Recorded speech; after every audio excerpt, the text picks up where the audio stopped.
MBS 초대석의 양승용입니다. 현장에서 농민들과 함께하며 똑같이 농사를 짓는 농부로 살고 싶다며 호련히 농촌으로 떠난 농업경제학자가 있습니다. 이른바 여유로운 전원생활이 아닌 땀 흘리는 농부로서의 삶을 꾸려나가면서 많은 이들에게 큰 울림을 주고 있는데요. 귀농 4년차를 맞이한 현업 농부이자 농업경제학자인 윤석원 중앙대 명예교수 모시고 초보 농부의 진솔한 농사 이야기와 그 속에서 더욱 깊어진 학자로서의 인생 이야기를 들어보겠습니다.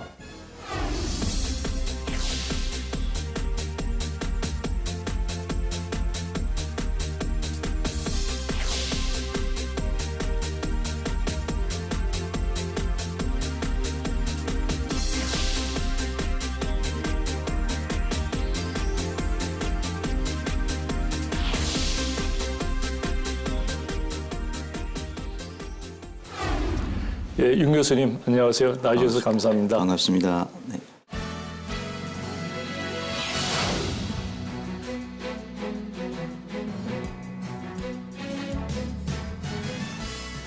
그 양양에 있는 한 농원을 책임지고 있는 현역 농부 그리고 농업경제학자라는 타이틀을 가지고 계신데요.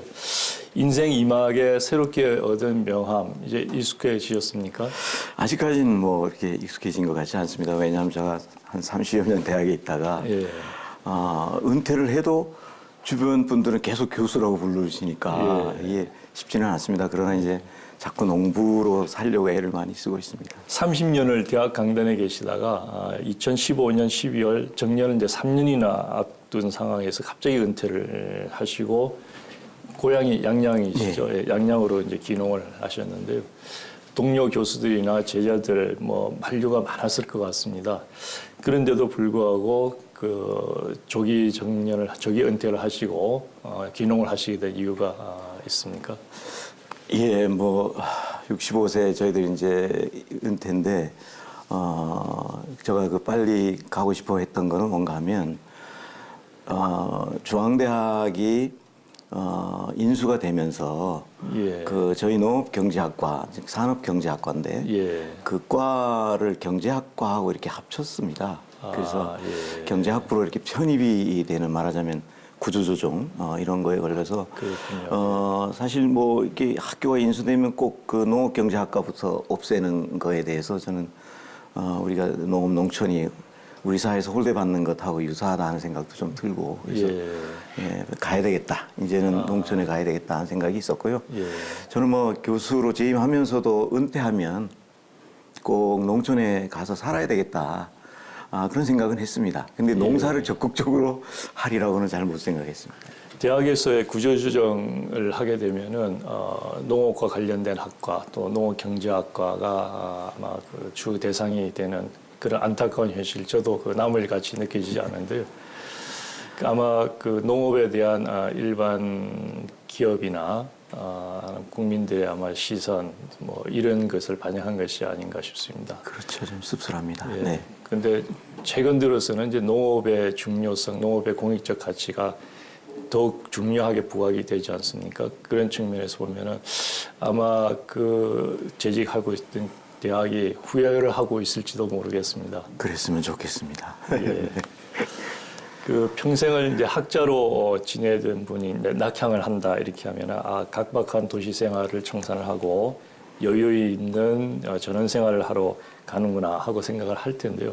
실제로 그런 마음은 없으셨는지요? 있었습니다. 왜 아니겠습니까? 예. 제가 이제 그 양양이 고향인데 거기서 태어나서 초등학교, 중학교를 마치고 예. 서울에 와서 지금까지 살았으니까요. 그러니까 한 50여 년을 도시에서 살았거든요. 그렇군요. 도시 생활이 이제 사실 열심히 뭐 연구하고 가르친다고는 하지만 그동안 많이 힘들었죠. 예. 그래서 은퇴하면 좀 아름다운 동해 바다도 있고 또 뒤로는 설악산도 있고 이런 아름다운 고향에 가서 좀 여유롭게 살면서 또 농사일도 좀 하고 그러면 좋겠다 하는 생각도 좀 했고요. 사실은 힘든 일은 좀 사람을 이렇게 농민분들한테 좀 부탁을 해서 처음에는 할 생각도 했었죠. 예. 그 제가 듣기로는 귀농하시기 전에도 지금 사시던 곳 근처에서 뭐 조그맣게 농사를 지으셨다고 들었는데 그것으로는 충분하지 않던가요?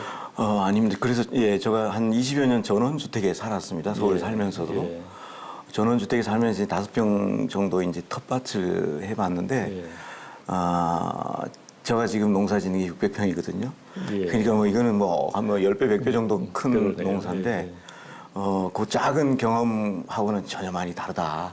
예. 텃밭 농사하고는 예, 현실은 많이 다르다는 걸 많이 느낍니다. 예. 결국 이제 모든 그 농사일을 그 힘든 농사일을 부인과 이제 두 분이서 직접 해낸다고 들었는데 은퇴 후 농촌에서 살아가는 데 있어서 현역 농부 윤석원을 고집했던 이유가 뭘까요? 제가 사실 이제 뭐 그 농촌에 간다고 했을 때 주위 분들이나 이제 친구들도 그렇고 과연 농사 일을 제대로 할 거냐. 그러니까 무늬만 가서 그 농사하는 척 할 것 아니냐 하는 우려들도 많이 있었습니다. 왜냐하면 예. 농사 일을 안 해봤으니까 텃밭 예, 농사 예, 정도밖에.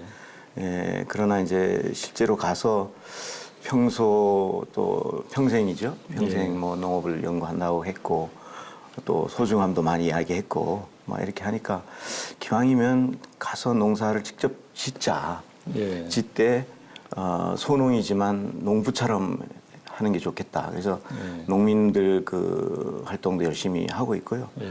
교육도 열심히 받고 있고 예. 뭐 이렇게 해서 저 스스로가 저 사람은 교수였지만 와서 현장에서 정말 농사를 지으려 하는구나. 예. 이런 것들을 이제 좀 주위에 보여드리고 예. 그렇게 해야 저희 진실한 마음이 농민들이나 이웃분들한테 전달이 될 것 같아서 예. 물론 초보입니다만은 배워가면서 예. 열심히 이제 농사꾼이 되려고 노력하고 있습니다. 그 서울에서 내려온 중년 농부, 특히 농업 경제학자인 그 기농 초보 농부에 대한 마을 분들의 관심이 많았을 것 같은데 마을 분들 어떤 그 반응을 보이시던가요? 정말 놀랐습니다. 제가 그 이제 양양을 가기 위해서 기농 기촌 교육도 다 받고 군에서 하는 그런 교육도 받고 하면서 제가 교수였다는 사실을 알리려고 전혀 안 했습니다. 알리고 싶지 않았습니다. 그냥 가고 싶었는데 이 작은 지역이라 예. 농기술센터 센터장님이 저를 보고 벌써 알아보시고 막 예. 이래가지고 예. 어쩔 수 없이 교수하다가 왔다는 게 이제 다 주변에 알려졌는데 처음 저가 내려갔을 때 어떤 농부 연세 높으신 한 8순이 넘으신 아주 꼬부라진 우리 어머니 옛날 어머님이 그 앞에 이제 농사를 지러 오셨더라고요. 그래서 아유 저렇게 힘드신데 아직도 농사 지십니까? 좀 쉬시죠. 제가 그랬어요. 그랬더니 오히려 저보고 앞에 있는 당신은 어디서 왔냐 그래서 서울서 왔습니다. 그랬더니 은퇴하고 왔습니다. 그랬더니 은퇴하고 도시 살지 뭐하러 왔나는 거예요. 예. 그건 뭔가 하면 그 힘든 일을 왜 하려 왔느냐. 예. 돈도 별로 안 될 것 같은데 예. 일도 잘 못하는 것 같은데 이제 그런 우려들이 많았죠. 그래서 예. 이장님하고도 적극적으로 좀 말씀드리고 도움도 좀 받고 또 농민 멘토분 또 한 분이 계셔서 그분하고 대화도 많이 하면서 배워가고 있는 거죠. 예.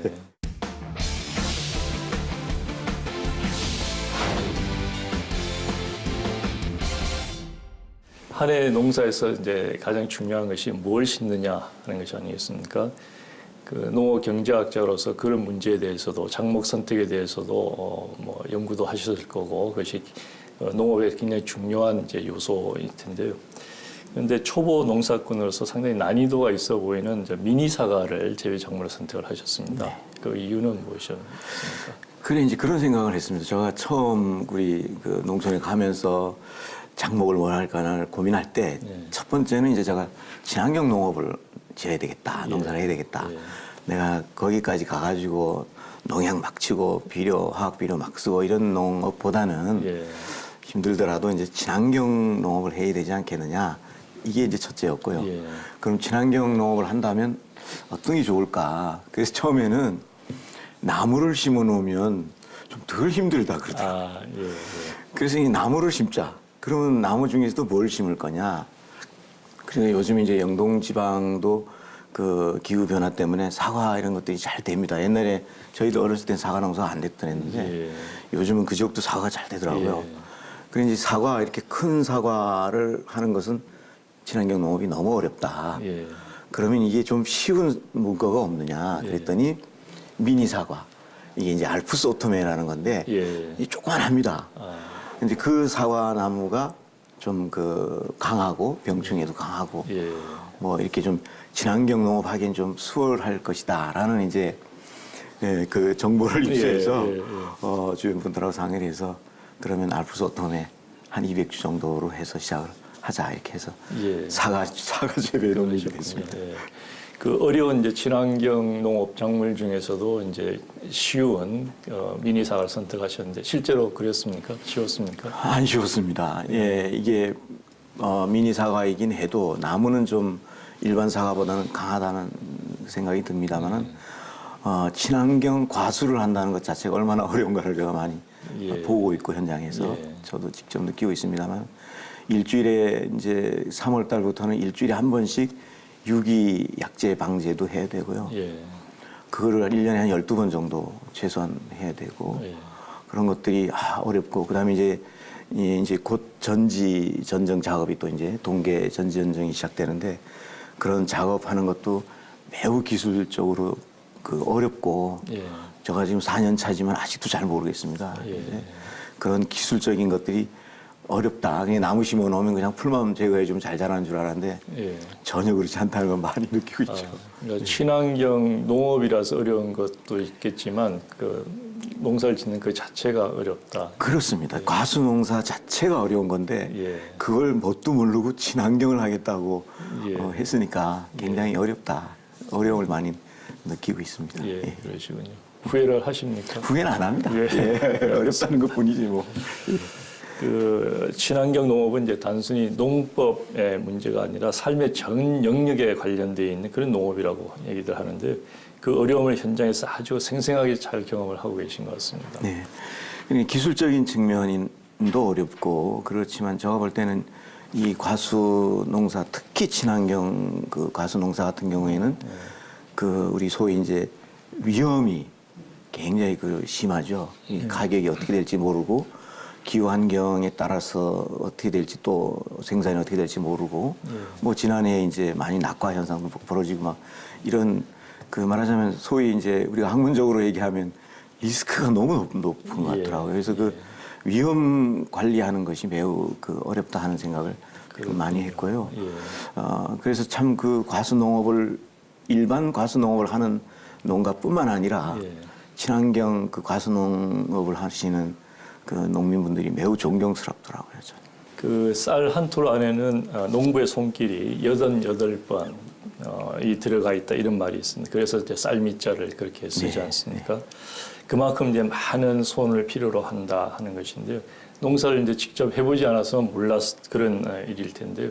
직접 해보면서 처음 했던 그 고된 아주 힘든 그런 부분을 좀 소개를 해주시죠. 사실 저도 텃밭 농사 정도는 해봤는데 텃밭 농사도 쉽지 않습니다. 5평 요거를 정말 예쁘게 가꾸고 제대로 생산해내면 쉽지 않은데 제일 많이 느낀 것이 이제 이렇습니다.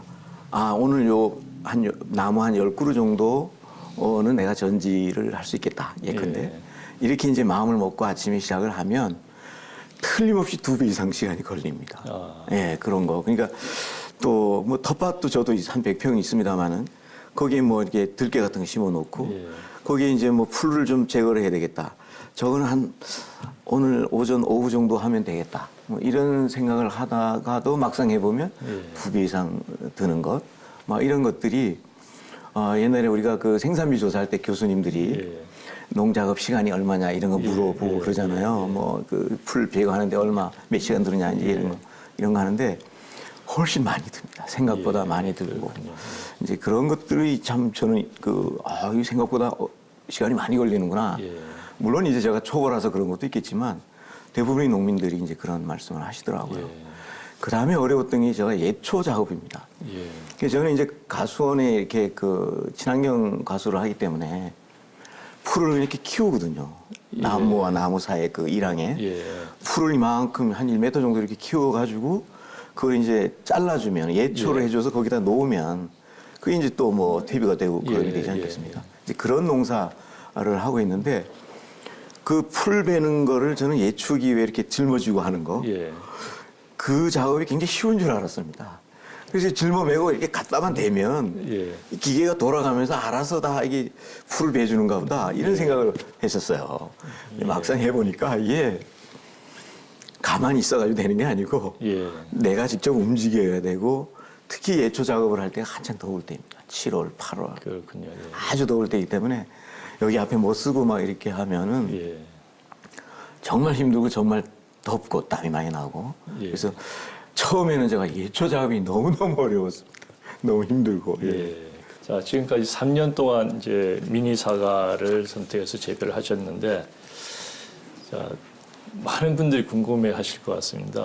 농업경제학자 출신의 농부, 수입이 어느 정도가 될까? 이 자리에서 솔직하게 과감하게 좀 공개를 할 수 있을까요? 예, 뭐 정말 농사를 많이 지어서 소득을 올려야 되고 또 그것 가지고 살아야 되고 또 자녀들 교육까지도 시켜야 되고 노후도 책임져야 되는 저는 그런 농민분들, 그런 농부분들한테는 뭐 저 같은 농민은 뭐 사실 아무것도 아니죠. 그래서 저는 그걸 생계 수단으로 하지는 않지 않습니까? 예. 예. 그렇기 때문에 제가 그럼에도 불구하고 기왕 농부로 살기로 했으니까 철저하게 비용 따져보고 다 기록도 하고 이렇게 하고 있는데요. 과수농사는 이제 초기 투자가 좀 많이 이루어져야 됩니다. 그래서 그 일항도 좀 만들어야 되고요. 깊이 갈아야 되고, 그래서 뚝뚝도 만들어야 되고요. 그다음에 관수 시설도 다 해야 되고. 그래서 이런 그 일반 그 땅값은 제외하더라도 시설 투자만 한 600평 되는 작은 가수원임에도 불구하고 그게 한 2천만 원 정도 그러니까 들었습니다. 1년 차, 2년 차에 걸쳐서요. 그렇게 들고 물론 이제 제가 그 정부 보조도 좀 받아보고요. 예, 그렇게 하고 있습니다만 하여튼 총액은 한 2천만 원 정도 소요가 됐다. 이제 그러니까 그래서 1년 차, 2년 차에는 소득이 하나도 없었죠. 과수원은 3년 차부터 이제 좀 생산이 되기 시작하니까 그게 2018년도 지난해 이제 처음 한 400kg 정도를 생산을 했습니다. 아, 그랬군요. 예. 그런데 그 중에서 한 절반 정도는 이렇게 좀 벌레가 먹거나 상하거나 이래서 다 골라내고 한 200kg는 팔 수도 있겠더라고요. 그래가지고 이제 그 통 1kg짜리 통도 만들고 또 박스도 만들고 또 스티커도 만들어서 제 이름 넣어가지고 브랜드도 찍고 이렇게 해서 지난해에 처음 생산한 것 400kg 중에서 200kg을 이제 팔았습니다. 아, 예, 그게 이제 지인들을 통해서 제가 이제 SNS 통해서 올려놨더니 이제 지인들 또 제자들 뭐 이런 분들이 사줬습니다. 양 교수님도 사주셔서 고맙습니다. 아, 그렇습니까? 이게 그냥 사준 겁니다. 이게 참 그래서 한 200kg를 제가 팔았는데 그게 10,000원씩 받았으니까요. 200kg를 팔았으니까 200만 원. 200만 원. 예. 그러니까 여기 순수익이 아니고요. 매출이. 매출이 그렇습니다. 순수익은 따질 수가 없는 거고요. 그래서 금년부터는 이제 생산량이 한 톤 단위로 올라가지 않겠나. 그렇게 되고 그렇게 되면 이제 생산량이 좀 많아지고 생산량이 많아지니까 저는 지금부터 이제 어떻게 이걸 팔 거냐 하는 고민이 많이 생깁니다. 뭐 아주 대규모 농민처럼도 생산이 아주 많은 것도 아니거든요. 그 정도의 물량은. 그래서 그 얼마 되지 않은 물량을 어떻게 이제 팔 거냐. 그걸 저도 이제 고민하고 있습니다. 그 3년 만에 이제 드디어 수확을 해서 이제 판매가 이루어졌는데 그 기농 1년 차를 한번 되돌아보고 그 소액이 어떤지 그리고 3년 만에 또 판매를 했을 때 어떤 마음이 드셨는지 소개를 해주시죠. 정말 제가 봉구 외에는 뭐 받아본 적이 별로 없지 않습니까?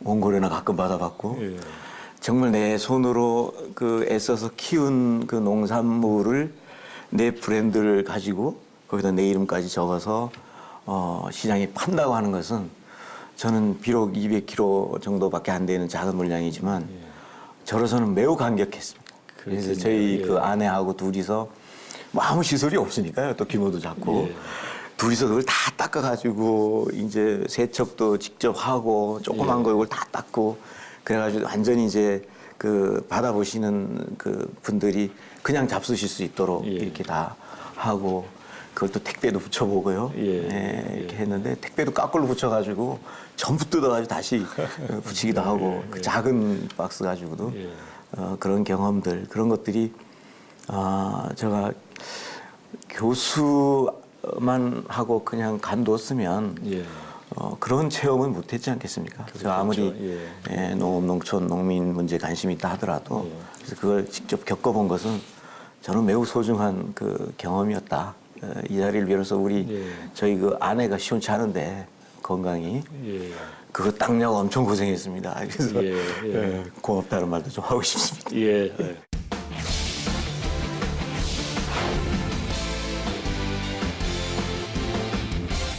30년 이상 그 농업 문제를 연구해왔던 학자, 농업경제학자 윤성학께 질문을 좀 드리겠습니다. 농업 정책은 이제 수십 년간 연구해 오셨고 현행 농정이 어떻게 이루어지는지 효과를 내는지 농민의 입장에서 이제 경험을 해보시겠다 이렇게 하셨는데 실제 경험을 해보시는 거 어떠신가요?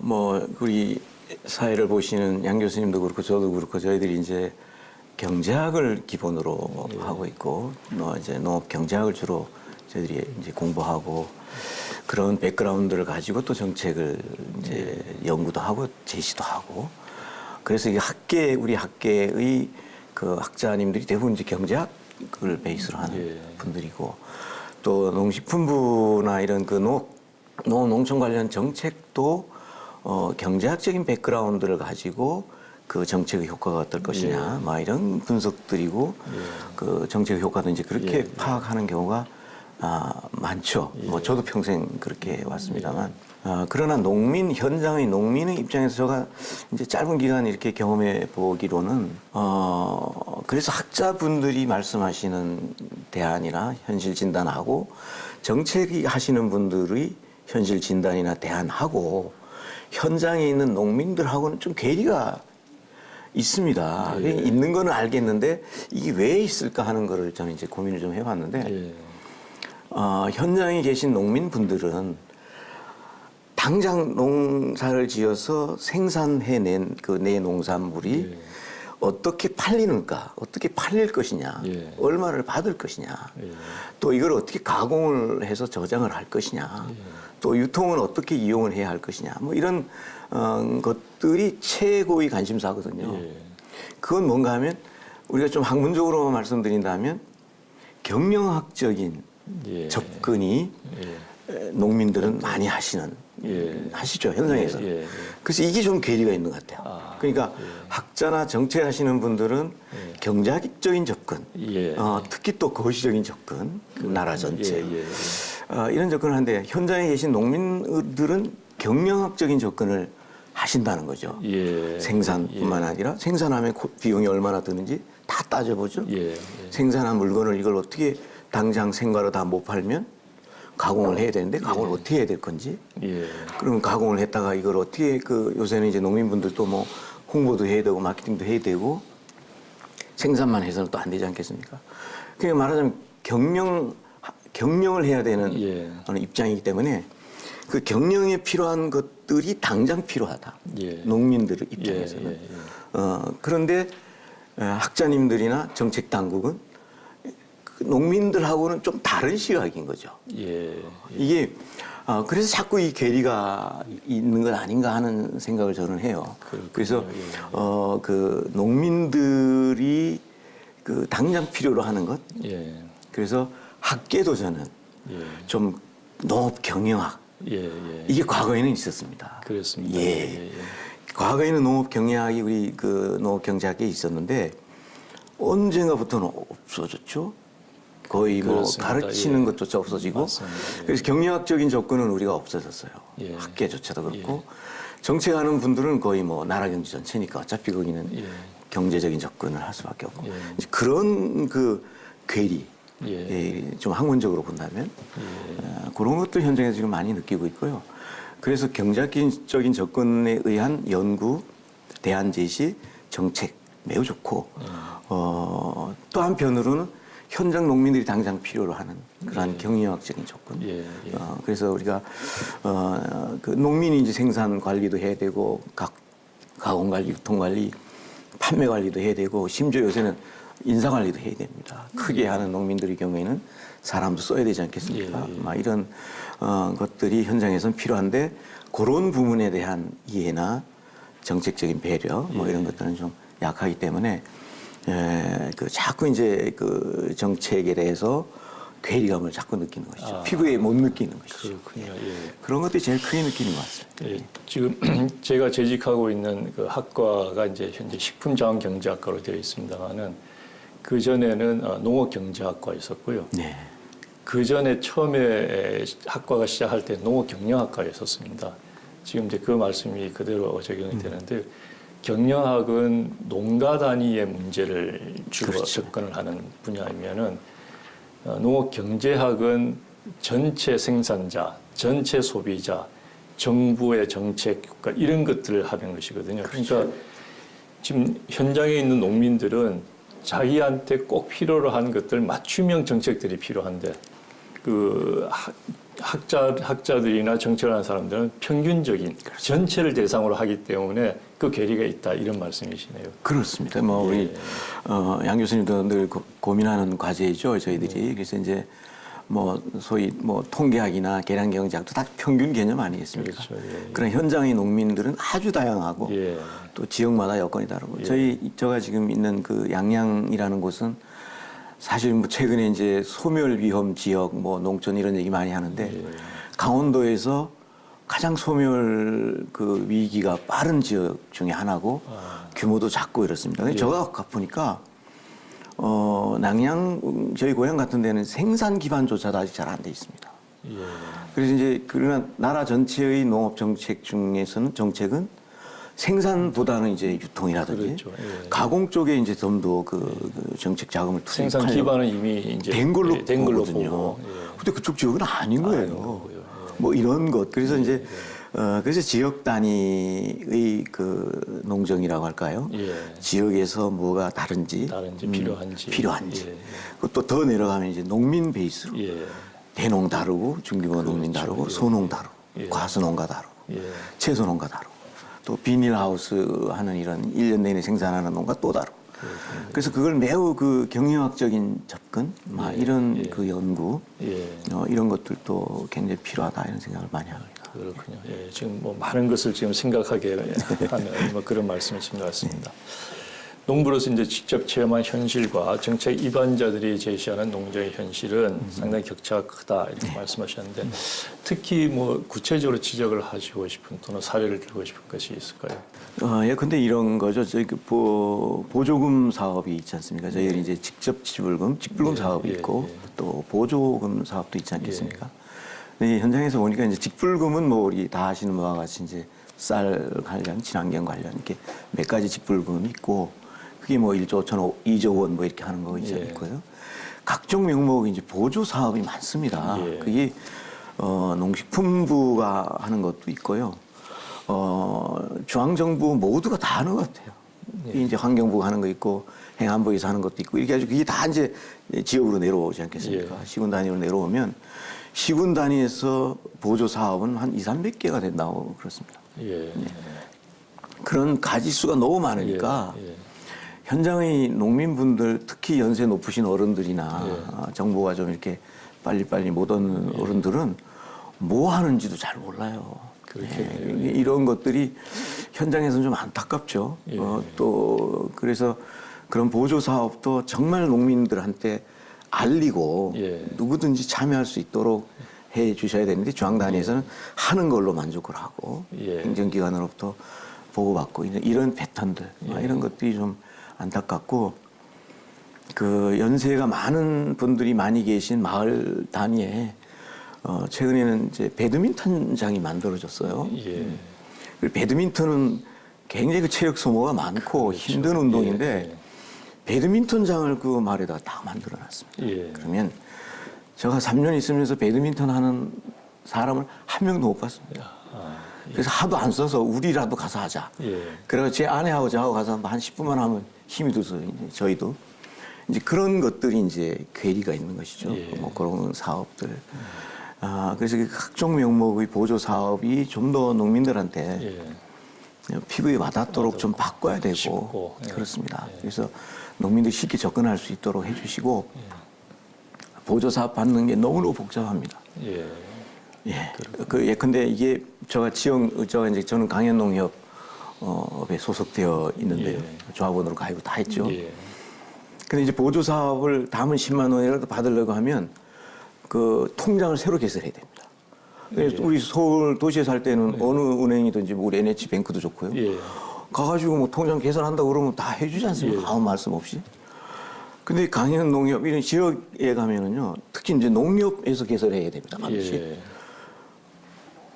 통장이 너무 많이 개설이 되니까 여쭤봅니다. 예. 그 직원이 통장 이렇게 체크해보면 몇 개가 다 나오잖아요. 예. 그게 왜 그런가? 왜 그러세요? 그랬더니 보조사업 할 때마다 10만 원 보조사업 할 때마다 신규 통장을 개설해야 돼요.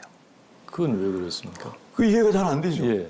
그 신규 통장을 딱 개설을 하면 근데 50% 50%다 100만 원짜리 보조사업이다 그러면 50% 내 돈을 글로 입금을 시켜야 되고요.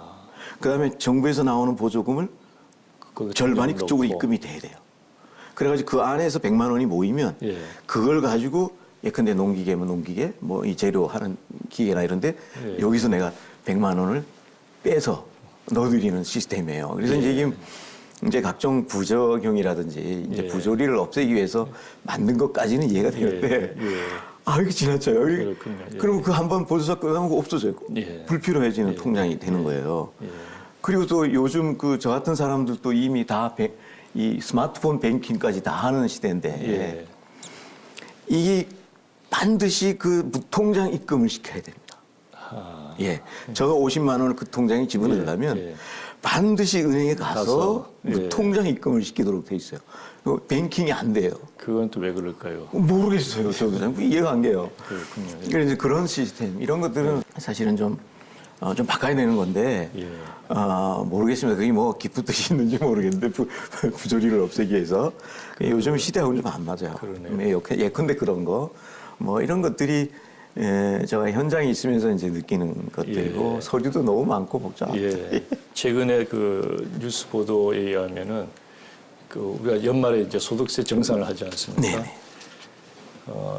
국세청에서는 굉장히 간소하고 아주 편리하게 자동화 전산화 잘 됐다라고 하지만 모르겠습니다. 제가 솔직하게 고백을 하면은 저는 아직도 매년 소득세 정산할 때가 어렵습니다.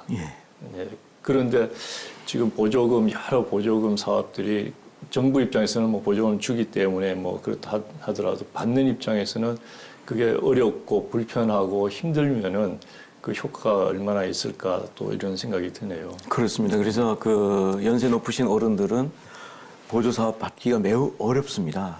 그래서 물론 이제 연세 드신 분들은 면에 간다든지 또는 우리 지역 농협에 가면 사실 다 도와드려요. 제가 깜짝 놀랐습니다. 그 정도의 공공 서비스는 지역에서는 다 하시더라고요. 발순된 어르신들 서류 작성하기 어렵잖아요. 그러면 면에 가면 면에 있는 분들이 나와서 다 이렇게 도와드리고 또 이제 우리 지역 농협에 가면 직원분들이 아주 친절하게 다 도와드려요. 그럼에도 불구하고 준비해야 되는 서류가 한두 개가 아닌 거가 있고요. 제가 이제 친환경 농업을 하는데 친환경 인증을 받아야 되지 않겠습니까? 이 친환경 인증은 매년 받아야 됩니다. 그래서 무농약 인증을 한 3년 받아야 이제 유기농 인증을 받을 수가 있고요. 무농약 인증을 받으려면 농사 3년 동안 지어야만 되고요. 그래서 무농약 인증을 받는 게 그것만 2, 3년 걸려요. 그러니까 한 5, 6년 지나야 유기농 인증을 받는 이런 시스템입니다. 그래서 최근에 문제도 많고 우리 사회가 이제 탈도 많습니다만 인증에 관해서 제가 직접 인증을 받아보고 해보니까 굉장히 복잡하게 되어 있고요. 매년 받게 되어 있고요. 거기다가 서류도 진짜 이건 한두 가지가 아닙니다. 그래서 저 같은 사람도 어려워요. 제가 직접 다 다니면서 해보니까 이게 서류 준비하는 것이 한참 어렵고요. 매우 힘들다 이제 이런 생각이 들고 그래서 이제 그런 것들도 좀 간소화해 줘야 되는데 또 간소화하다 보니까 또 인증에 대한 불신이 자꾸 생기고 이러니까 문제가 있다는 생각도 들고 어려움이 있겠다는 생각이 들지만 그럼에도 불구하고 친환경 농업을 한다는 것 자체가 매우 소중하거든요. 예. 그런 농민들이 다수이기 때문에 좀 더 이제 최근에 우리 친환경 농민들이 많이 얘기하는 그 결과만 보지 말고 예. 좀 그 과정을 봐주고 그 농사 짓는 사람의 철학이라든지 예. 어떤 생각을 하고 그런 농업을 하는지 이런 것도 좀 봐주십사 하는 부탁을 드리고 싶죠. 자, 그래서 그 농사일로 이제 굉장히 바쁘신데도 불구하고 이제 시간을 내서 정부나 국회 정책 토론회 등에 이제 참가를 하고 또 적극적으로 발언을 하고 하는 것을 제가 여러 번 봤습니다. 정부 관계자들이나 이제 전문가들이 현장을 잘못 알고 있구나 하고 느낄 때가 꽤 있을 것 같은데 어떻습니까? 네, 아까도 잠깐 학문적으로 말씀을 네. 올렸습니다만은 한쪽은 이제 경제학적인 접근이고 한쪽은 경영학적인 예. 접근을 한다면은 그걸 어떻게 이렇게 융화시켜 예. 나갈 것이냐 예.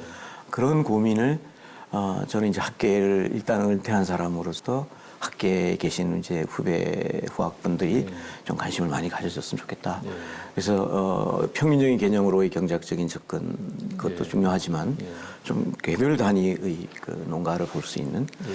그런 연구도 좀 많이 해주십사 하는 부탁을 드리고 싶고요. 예. 정책하시는 분들도 그 너무 이렇게 그 말하자면 성과 위주의 정책이 많은 것 같아요. 예. 우리나라의 경우에는 뭐 정부가 바뀌면 또 거기에 맞춰서 새로운 것들이 막 나오고 막 이런 것들이 현장에서 볼 때는 매우 좀 답답하죠. 그 농민들은 현장 그 자리에서 그냥 계속 농사 짓고 있을 뿐인데 예. 왜 뭐 위에 분들이 위인지 아래인지 모르지만 그 정권이 바뀌었다고 해가지고 정책이 이상하게 막 몇 년 단위로 바뀌고 말이죠. 막 이런 것들은 좀 지양해야 되겠다. 예. 막 그런 정책하는 분들한테 좀 부탁을 하고 싶고요. 농민분들도 변화하는 데에 우리가 좀 맞춰 나가야 돼요. 그러나 연세 높으시고 현장에서 수십 년을 자식들 키워오면서 살아오신 그 어른들, 그분들을 절대 우리 사회가 도외시하거나 그분들의 노고를 사실 농촌을 지켜온 분들이 그분들 아니겠습니까? 그분들을 좀 홀대하면 저는 안 된다고 생각합니다. 그래서 1등하는 농민, 뭐 억대 뭐 이렇게 소득을 올리는 농민, 뭐 이런 농민분들만 부각시키지 마시고 평생을 농사지시면서 허리 꼬부러지도록 농촌을 지키신 그런 농민들에 대한 평가, 그런 분들에 대한 고마움, 막 이런 것들도 우리 사회가 좀 그 신경을 써서 예우도 해드려야 되는 거 아니겠는가? 저는 뭐 그런 생각도 많이 하죠. 예, 좋은 말씀이신 것 같습니다. 현안 얘기를 한번 듣고 싶은데요. 지난 이제 연말부터 얘기되고 있는 직불제 개편 지금 진행 중인데 지금 가장 이제 뜨거운 이슈인 것 같습니다. 그 많은 전문가들이 다양한 의견들을 내고 있는데 가닥은 뭐 정부에서는 공익형 직불 이런 형태로 이제 가는 것으로 잡아가고 있는 것 같습니다. 근데 이제 오랫동안 이제 식량 문제, 특히 쌀 문제를 연구해 주신 교수님께서는 우리 직불제 어떻게 개편되어야 된다고 보십니까? 뭐 저보다는 뭐 우리 양 교수님 다 전문가이신데요. 글쎄요, 뭐 저도 이제 쌀 그 소득보전 직불제라든지 또 뭐 직접 지불제 이런 거에 대해서 연구도 해보고 관심도 많이 가져봤습니다만 현장에 있는 사람의 입장에서 보면은 뭐 공익형 직불로 가는 거 좀 뭐 좋다고 생각합니다. 그 방향은. 그러나 그 직불제 개편만으로 쌀 문제를 해결하려고 한다든지 직불제 개편만으로 그 말하자면 소득이 높은 농민들과 부농과 가난한 농민들이 뭐 어떤 격차를 줄이려고 한다든지 뭐 이런 어떤 정책 목표를 한꺼번에 가져가려고 하는 것은 저는 그거는 현장에서 저희 받아들일 수가 없고 효과가 별로 없다고 생각합니다. 그런 측면에서 가장 중요한 것은 저는 이번 직불제 개편과 관련해서는 저는 이 직불제 개편의 핵심은 쌀 직불제 중에서 변동 직불제를 없애려는 것이 이제 그 가장 큰 포인트고요. 변동 직불제가 없어지면 목표 가격이 없어지지 않겠습니까? 그러면 변동 직불제가 없어지고 고정 직불을 아무리 높여봐야 고정 직불을 높이는 데 따르는 문제도 이제 생길 수도 있지만 전체적으로 직불제 규모는 뻔한데 고정되어 있지 않겠습니까? 그 안에서 뭘 바꿔봐야 얼마나 효과가 있겠습니까? 그럼에도 불구하고 변동 직불제를 없애고 목표 가격을 없애겠다고 하는 것은 이거는 저는 행정부의 말하자면 관료들의 예.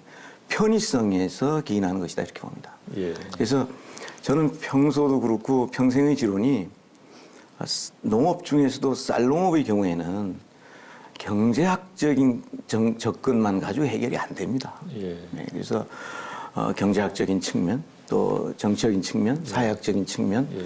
또 문화적인 측면, 막 이런 것들이 복합되어 있는 것이 쌀이라는 것인데 그거를 변동직불제 없애고 목표하게 설정하고 국회에서 간섭하지 말라는 거 아닙니까? 예. 그게 싫다는 거 아닙니까? 예. 그런 쪽으로 개편이 되어서는 어떠한 직불제 개편도 예. 어렵고 쌀도 그렇게 되면 지금은 뭐 조금 남는다고 다들 뭐 이제 생산 조정도 하고 예. 뭐 이래 합니다만 저는 그렇게 쉽게 생각할 일이 아니라고 봅니다. 예. 예, 그런 측면에서 좀 신중하게 해야 되지 않겠나 예. 그런 생각하죠. 그 문재인 정부 들어서 우리 농업을 단순히 산업적인 측면만 볼 것이 아니라 다원적 기능으로 접근해야 된다 이런 목소리가 높아지고 있지 않습니까?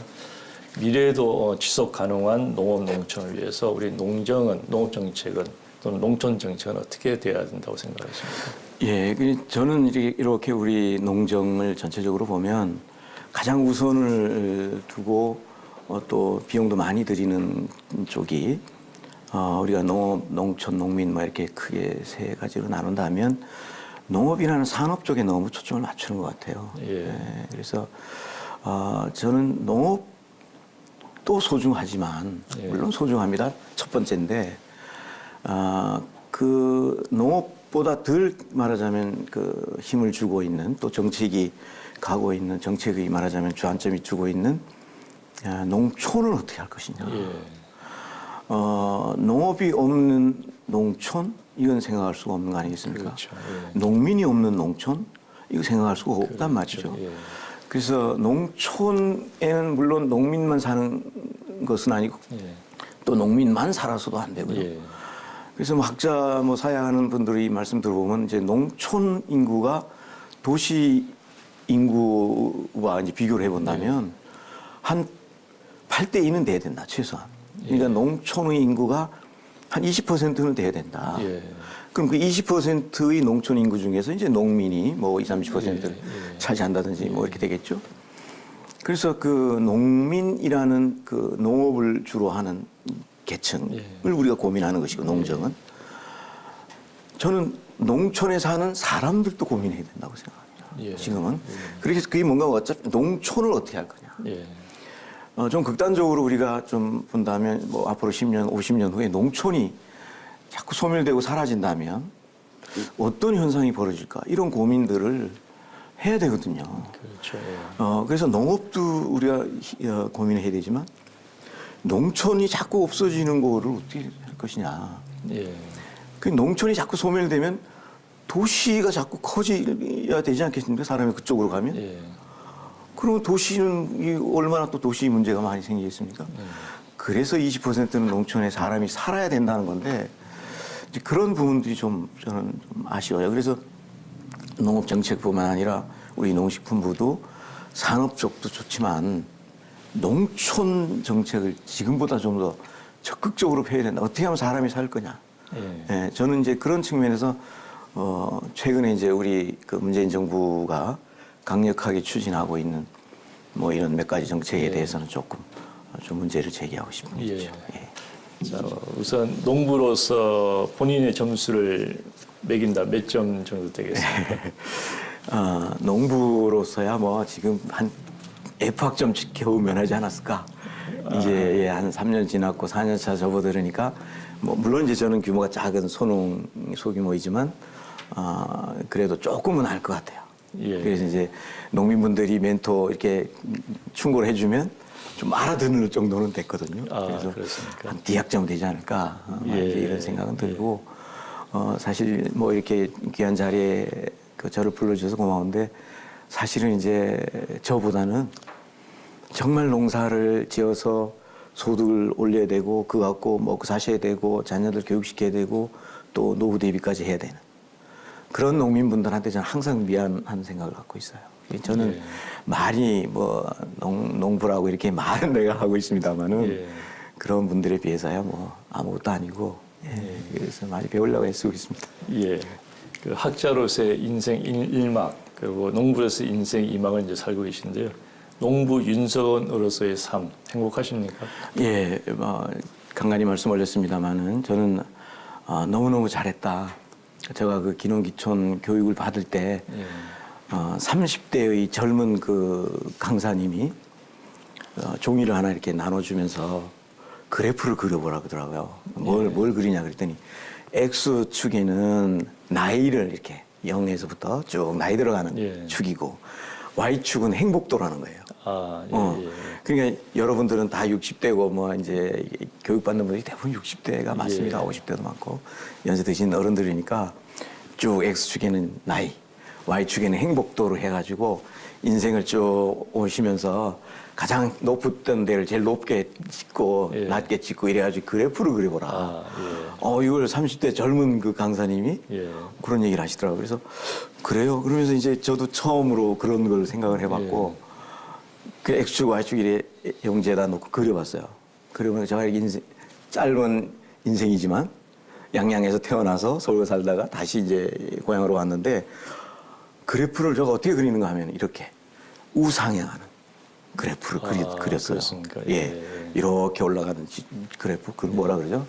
지수함수입니까? 무슨 이렇게 올라가는 거예요. 그 뭔가 하면 어렸을 때 젊었을 때보다는 지금이 제일 행복하다. 그래서 사실은 저희 인생에서 은퇴 이후가 가장 행복한 거 아닌가. 교수할 때 그 남들 앞에 나가서 잘난 척도 하고 뭐 이런 거 많이 해봤습니다만 그때보다는 지금이 내가 은퇴하고 현장에 와서 그 노동하고 농사 짓고 또 존경하는 농민들 옆에 있고 그분들과 이제 같이 어울리고 하는 것이 저는 너무 행복하다. 그래서 건강이 허락하는 한은 계속 농부로 살고 싶다 이런 생각을 하고 그렇군요. 부럽습니다. 2019년 이제 어느새 초보띠를 벗은 지 4년 차 되는 농부신데요. 금년도 또는 앞으로 어떤 바람과 계획을 가지고 계신지 궁금합니다.